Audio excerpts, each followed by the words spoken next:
Assalamu alaikum, dear students.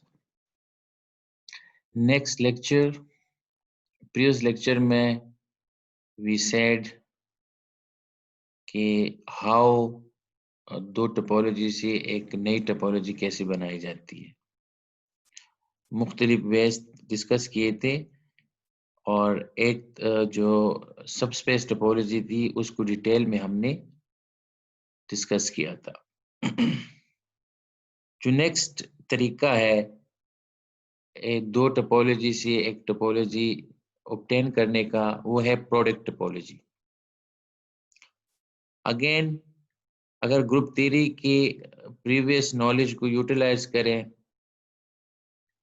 तो अगर हमारे पास दो ग्रुप्स होते तो दोनों ग्रुप्स का जो कार्टेशियन प्रोडक्ट है, कार्टेशियन प्रोडक्ट, वो भी एक ग्रुप होता है जब हम दोनों ग्रुप्स के ऑर्डर पेयर्स बनाते हैं। तो इसी तरह अगर आपके पास दो टोपोलॉजिकल स्पेसेस एक्स वाई है तो इन क्योंकि ये सेट्स है तो इनका कार्टेशियन प्रोडक्ट आप बना सकते हो, ऑर्डर पेयर्स बना सकते हो दोनों सेट्स के। और अगर x टोपोलॉजिकल स्पेस है और y भी टोपोलॉजिकल स्पेस है तो अब जो x क्रॉस y है, x की टोपोलॉजी और y की टोपोलॉजी को यूज करके हम इस पे भी टोपोलॉजी डिफाइन कर सकते हैं। तो पहला जो नेचुरल वे है वो ये है कि काश ऐसे होता कि दोनों x का ओपन सेट और y का ओपन सेट का कार्टेशियन प्रोडक्ट लेते और वो ओपन होता, कि हर एक ओपन सेट इस तरीके का होता, इस स्टाइल का होता। बट ऐसा नहीं है और उसकी एक एग्जांपल, एक रीजन हम आपको बताते हैं।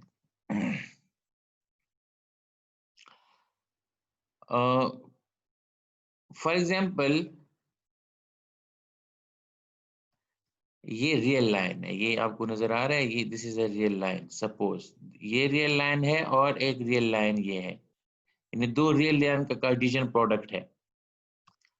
और होता क्या है कि दो open sets U1 cross V1, U1 cross V1 ये ओपन सेट, तो ये R स्क्वायर में एक ओपन सेट बनेगा, ठीक है। और ओपन सेट में इसको फिलहाल ऐसे कह रहा हूं, ठीक है। और दूसरा जो है वो U क्रॉस V2, दूसरा अगर ओपन सेट है, और अगर ये वाकई ओपन है तो इनका जो यूनियन होगा वो भी ओपन होगा। और इन दोनों का जो ये जो दोनों है वो किस शक्ल के होंगे, अगर दो ओपन सेट का जो कार्टेशियन प्रोडक्ट है वो ओपन होता तो इनका जो ये प्रोडक्ट है, ये अगर प्रोडक्ट ये मैं ले लूं, ये प्रोडक्ट आप लोगों को नजर आ रहा है, तो ये U क्रॉस V की शक्ल में होता। लेकिन ऐसा नहीं है, क्योंकि U क्रॉस V की अगर शक्ल बनेगी तो वो मैं थोड़ा सा ड्रॉ करने की कोशिश करता हूं। वो ऐसे बनेगी कि आपके पास ऐसे, हाँ, ये अगर आपके पास ये एक्स एक्सिस है, ये आपके पास वाई एक्सिस है,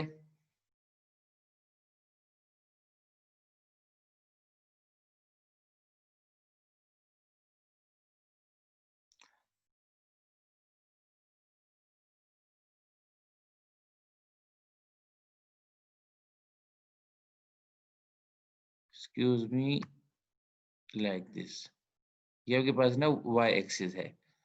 तो जो दो ओपन सेट का कार्टेशियन प्रोडक्ट होगा वो this will be like this, ये जो ये वाला हिस्सा है ये। लेकिन ये इसको आप देखें आप लोग, तो ये इस शक्ल का नहीं है। दिस दिस मीन्स कि दो कार्टेशियन प्रोडक्ट का अगर ये भी ओपन आप इसको कहो और इसको भी ओपन कहो तो ये इस शक्ल का नहीं बन रहा।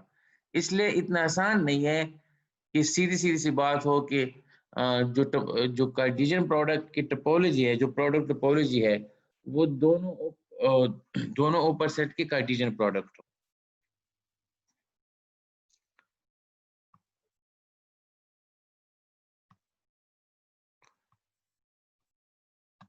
तो नेक्स्ट क्या किया जाए? टोपोलॉजी तो बनानी है।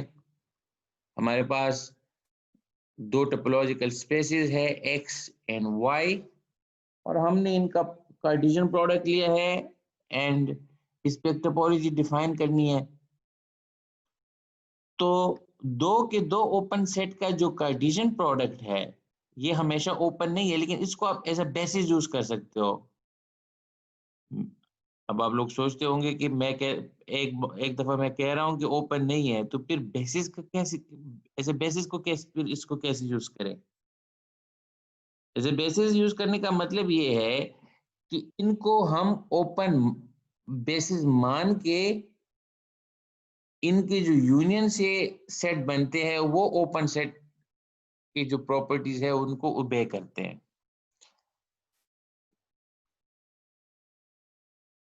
सो अब प्रोडक्ट टोपोलॉजी की क्या डेफिनेशन होगी?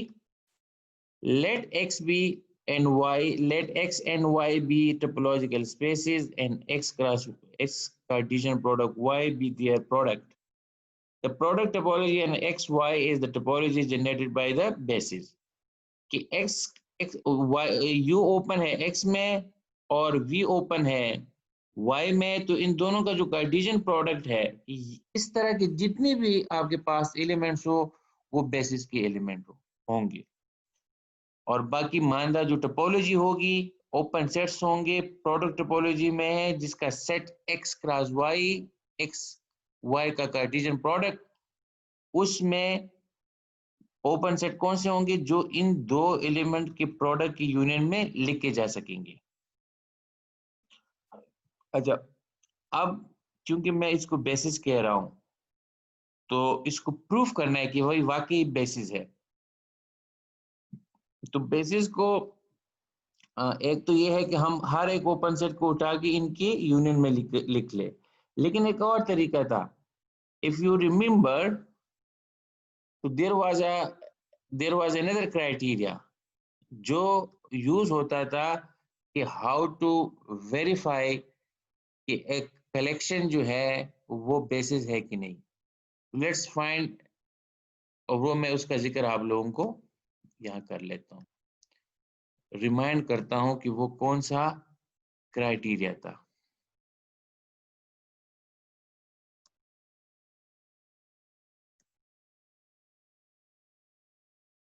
Here it is. कौन सा criteria?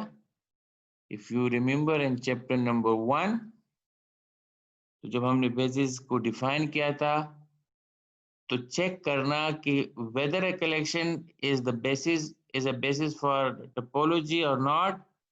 So this was one of the criteria. Let X be a set and B be a collection of subset of X. We say B is a basis for a topology on X if the following statements hold. अगर ये दो statement hold होते हो तो then we can say कि जो B है वो बेसिस है। फर्स्ट क्या कंडीशन है कि for every x and x there is a element and B such that कि एक्स जो है वो बी से बिलोंग करता हो। इन्हें बेसिस के कलेक्शन में, इन्हें जो कलेक्शन है उसमें हर एक एलिमेंट के लिए एक बेसिस पड़ा हो सच दैट कि वो एलिमेंट उससे बिलोंग करता हो। सेकंड कंडीशन ये है कि B1 B2 are elements of beta, और x जो है x belongs to the intersection of these two elements of beta B, then ये जो B है इसको मैंने बीटा कहा, this means this is the collection। ठीक, अगर x दो बेसिस एलिमेंट के इंटरसेक्शन में है, बेसिस इसको प्रूफ करना है, लेकिन वैसे भी मैं इसको बेसिस कह रहा हूँ, बी के एलिमेंट के इंटरसेक्शन में है, then there is another third element, third set, तीसरा सेट बी में, सच दैट कि x उसके वो B3 में हो और वो B3 पूरा का पूरा लाई करता हो B1 इंटरसेक्शन B2 में। This was the criteria. अब हम जाते हैं अपने उस जो कार्टेशियन प्रोडक्ट में दो ओपन सेट्स के कार्टेशियन प्रोडक्ट है, तो वो उसको बेसिस प्रूफ करना है, ये थ्योरम अप्लाई करके, ये डिफिनीशन अप्लाई करके। This was the basic definition.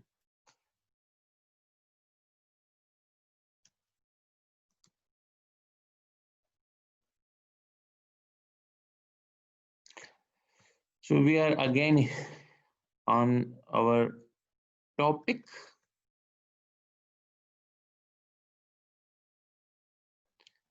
and this is the main theorem regarding product topology। ये जो कलेक्शन है B, जिसमें U X से है और V Y से है, और इन दोनों का, और दोनों ओपन है, U X में ओपन है, V जो है वो Y में ओपन है, और इनका कार्टेशियन प्रोडक्ट जो लिया है, तो दिस इज अ बेसिस, ये प्रूफ करना है कि this is a basis for the Cartesian product X Y, X cross Y. और वो जो थ्योरम हमें, जो डिफिनीशन मैंने अभी रिमाइंड कराया आप लोगों को, वो ही अप्लाई करना है हमने। द कलेक्शन बीटा, मैं कभी इसको बीटा भी कहता हूं, but this is B. The collection B is a basis for the topology on X cross Y. पहला पॉइंट, क्योंकि एक्स क्रॉस वाई है, तो एक्स क्रॉस वाई, एक्स चूंकि टोपोलॉजी है तो एक्स ओपन है एक्स में, वाई की टोपोलॉजी है तो वाई ओपन है वाई में, और बी में कौन से एलिमेंट्स है जो एक्स में ओपन हो और वाई में, और उनका कार्टेशियन प्रोडक्ट हो, तो एक्स क्रॉस वाई बी का एलिमेंट है, और हर एक एलिमेंट जो इस सेट का है वो इसके अंदर है। दिस मीन्स कि हर एक एलिमेंट इस सेट बी की किसी सबसेट के अंदर है, तो पहला कंडीशन सेटिस्फाई हो गया। Therefore, the first condition for a basis is satisfied। पहली कंडीशन जो है वो सेटिस्फाई हो गई है। Next assume that X Y, अब ये एक्स वाई जिसका मतलब ये एक एलिमेंट है, क्योंकि मैं कहाँ पे हूँ, मैं दो सेट के कार्टेशियन प्रोडक्ट में हूँ, ये पेयर, ये जो पेयर है ये एक एलिमेंट है, is in the intersection of two elements of B, B के दो एलिमेंट्स के इंटरसेक्शन में है। लेट्स से कि एक्स वाई जो एक एलिमेंट है, दिस इज एन एलिमेंट, ये दो बी के एलिमेंट्स के इंटरसेक्शन में है, जहां पे जो U1 है और U2 है ये ओपन है X में, और V1 एंड V2 ओपन है Y में। अब आप ना ऐसा कीजिए कि जो एक ओपन सेट ले ले U3, जो U1 और U2 के इंटरसेक्शन इक्वल हो, और V3 एक और एलिमेंट ले जो V1 इंटरसेक्शन V2 हो, क्योंकि U1 और U2 जो है ये ओपन है X में, तो इनका इंटरसेक्शन भी ओपन होगा X में, इसलिए U3 जो है ये ओपन है, और सिमिलरली V3 भी ओपन है Y में, तो इनका जो कार्टेशियन प्रोडक्ट होगा बाय डिफिनीशन ऑफ बीटा, ये कार्टेशियन प्रोडक्ट कहाँ आएगा, B में आएगा। मैंने दोबारा इसको बीटा कहा क्योंकि इसकी शक्ल जो B है, ये कलेक्शन है ऑफ एलिमेंट्स, सबसेट्स, तो इसने मैं इसको कभी कभी बीटा कहता हूं, बट यहाँ पे लिखा बी है, स्टाइलिश बी लिखा हुआ है, ठीक है। आल्सो U3 क्रॉस V3 जो है वो, अगर आप इसको इस तरह लिख के और इसको दोबारा थोड़ा सा रीअरेंज करें bye basic properties of intersection and union and set theory. So we get like this. इसको अगर आप रीअरेंज करते, इसका मतलब है कि ये रूल है कि अगर दो सेट्स का इंटरसेक्शन है, कार्टेशियन प्रोडक्ट आप लेते हो दो और सेट का इंटरसेक्शन, तो आप पहले और इसके पहले सेट और इसके पहले सेट का कार्टेशियन प्रोडक्ट लो, और जो इंटरसेक्शन है उसको कार्टेशियन प्रोडक्ट से रिप्लेस कर दो. तो दिस मीन्स ये क्या है? What is this? This is u, this is actually u3 and this is actually v3. तो आपको एक और b का एलिमेंट अवेलेबल हुआ कि जो हमारा एलिमेंट है वो इसके अंदर है और वो इंटायरली इस इंटरसेक्शन में कंटेन करते हैं. और and that is the second condition for a set collection of sets, subsets of X of a topological space. तो ये सेकंड कंडीशन भी सेटिस्फाई हो रही है. So this is called product topology. तो मैं थोड़ा सा दोबारा रिपीट करता हूँ कि प्रोडक्ट टोपोलॉजी क्या है. आपके पास दो टोपोलॉजिकल स्पेसेस है X और Y. तो दोनों का कार्टेशियन प्रोडक्ट आप लो, तो X में भी ओपन सेट डिफाइन है और Y में भी है. तो बहुत अच्छा होता कि अगर ओपन सेट जस्ट सिंपल ये होती है कि दोनों का कार्टेशियन प्रोडक्ट ही ओपन होते हैं, लेकिन उसमें मसला ये आता है कि वो दो का अगर आप इंटरसेक्शन लो तो वो जरूरी नहीं है कि वो ओपन हो. इसलिए ये सारे ओपन सेट तो नहीं है, बट ये बेसिस के एलिमेंट्स है. दो ओपन सेट्स का कार्टेशियन प्रोडक्ट जिसमें एक x से हो और दूसरा y से हो, ये बेसिस का रोल प्ले करते हैं और हमने प्रूफ कर दिया कि वाकई ये बेसिस है. ये जो थ्योरम 3.7 है. तो प्रोडक्ट टोपोलॉजी हमने क्या किया? दो टोपोलॉजीज ली और उनका कार्टेशियन प्रोडक्ट लिया और उस पे एक टोपोलॉजी न्यू डिफाइन की. और ये हमारा सेकंड लेक्चर है कि कैसे दो टोपोलॉजी से तीसरी टोपोलॉजी डिफाइन होती है. पहले में हमने सबस्पेस टोपोलॉजी का जिक्र किया, और जिसमें एक टोपोलॉजी से सबस्पेस टोपोलॉजी डिफाइन हो रही थी, यानी कि गिवन टोपोलॉजी से न्यू टोपोलॉजीज कैसे डिफाइन हो. यहाँ भी एग्जांपल है 3.7. सिंपल एग्जांपल है, दो सेट्स है, इसमें तीन एलिमेंट्स है ए बी सी, और y में है 1 2, और इन x पे एक टोपोलॉजी है ये वाली, और y पे भी टोपोलॉजी है. अब इसकी कार्टेशियन प्रोडक्ट लेनी है. कार्टेशियन प्रोडक्ट जो है इस पे हमने टोपोलॉजी डिफाइन करनी है. तो बड़ा सिंपल है कि इनकी जो ओपन सेट्स होंगे इनका कार्टेशियन प्रोडक्ट लो, और वही आपके x क्रॉस y के लिए बेसिस होंगे, और इसको प्रोडक्ट टोपोलॉजी कहते हैं. अगर डायग्रामेटिकली देखें तो इसकी इस तरह की शक्ल बनेगी. तो आई होप कि ये सिंपल सा लेक्चर था, प्रोडक्ट टोपोलॉजी कैसी बनती है. नेक्स्ट लेक्चर में हम क्वेश्चन टोपोलॉजी का जिक्र करेंगे. तब तक के लिए अल्लाह हाफिज.